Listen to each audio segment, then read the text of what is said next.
আমার প্রিয় শিক্ষক, স্ট্যান্ডিং কমিটির সদস্য ওনার পদ আছে, তবে জাতির চরম দুঃসময়ে বাংলাদেশের 16 কোটি মানুষকে বাঁচিয়ে রাখার জন্য যেই মানুষটা বেগম খালেদা জিয়ার ভ্যানগার্ড হিসাবে তারেক রহমানের বিশ্বস্ত মানুষই কথা শোনার জন্য মাঝে মাঝে দাঁড়িয়ে থাকে এবং বলতে থাকি যে ডক্টর মঈন সাহেব কথা বলবেন এত সুন্দর কথা শোনার জন্য।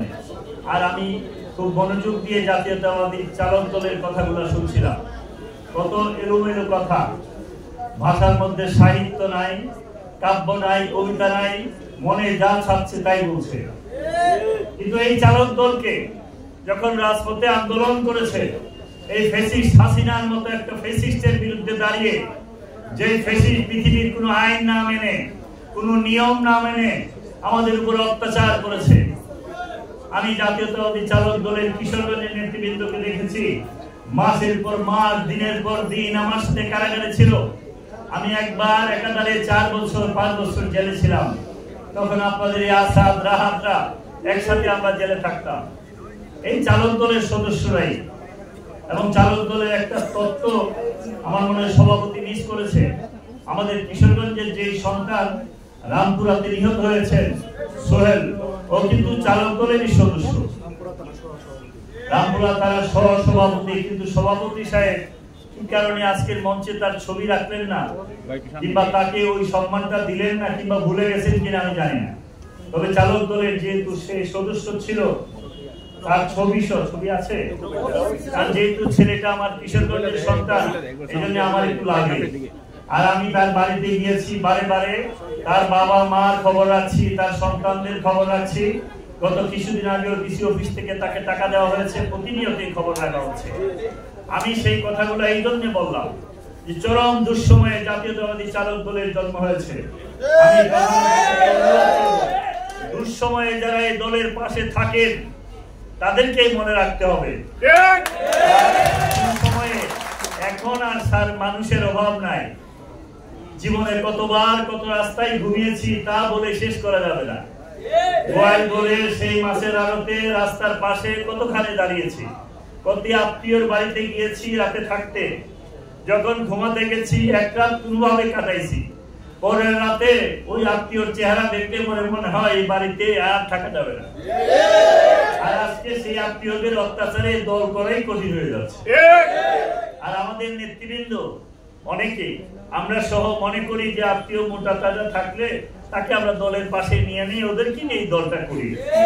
কিন্তু মনে রাখতে হবে শহীদ জিয়াউর রহমানের আদর্শে দল, ডক্টর মঈন খানের মতো মানুষকে দেখতে মনে হয় একজন আদর্শবাদী নেতা।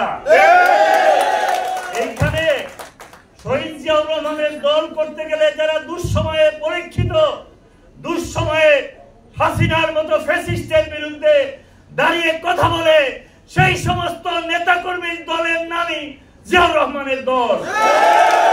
আমি মনে করি জাতীয়তাবাদী চালক দল সেখানে উত্তীর্ণ হয়েছে।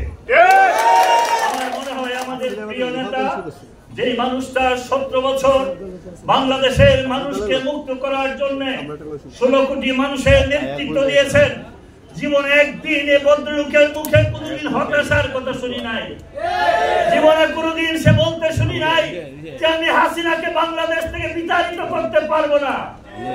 উনি যখনই কথা হয়েছে, যতবার কথা হয়েছে, উনি বলেছেন আজ না হোক কাল, কাল না হোক পরশু, আমরা হাসিনার মতো ফ্যাসিস্টকে বাংলার ইতিহাস থেকে মুছে দেব।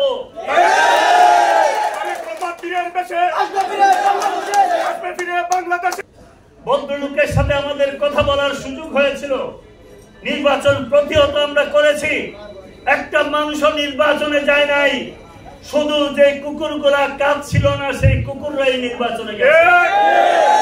তারপর থেকে উনি বলেছেন খুব তাড়াতাড়ি আন্দোলনের সূচনা হবে, আন্দোলনের নেতৃত্ব হবে, সেই নেতৃত্ব আমাদের নেতা তারেক রহমান দেবেন। তার নেতৃত্বের মধ্য দিয়েই আমরা এই জুলাইয়ের গণঅভ্যুত্থান করে হাসিনাকে মালগাড়ি দিয়ে ভারতে পাঠিয়ে।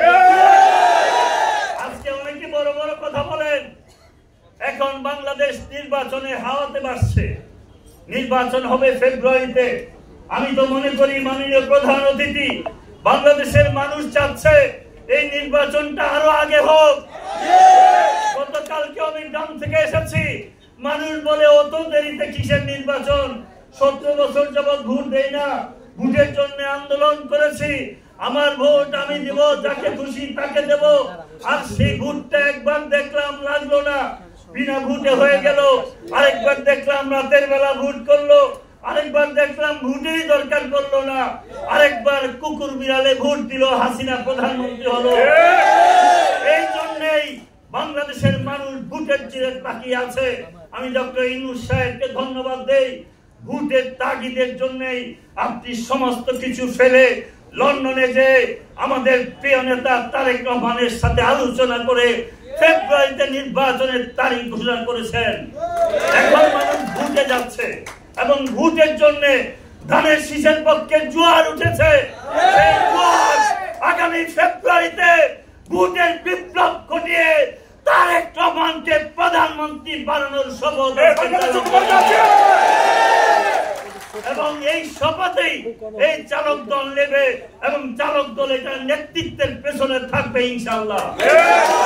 আমার বক্তব্যের শেষ প্রান্তে এসে শুধু বলি, অনেকেই ভাবছেন নির্বাচন করবেন না। আসলে নির্বাচন আপনারা করবেন না, না করবেন এই কথা কিন্তু মানুষ জানে না। নির্বাচন না করাই ভালো। নতুন একটা দল হয়েছে, তারা বলেছে নির্বাচন করবে না। যদি না করার কারণও আছে।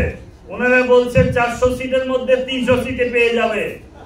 নির্বাচন যদি হয় তাহলে বোঝা যাবে কত দানে কত চাল। সুতরাং যে লজ্জা পাবেন, জাতির সামনে মুখ ধরতে পারবেন না, এই জন্য নির্বাচনের বাইরেই থাকে।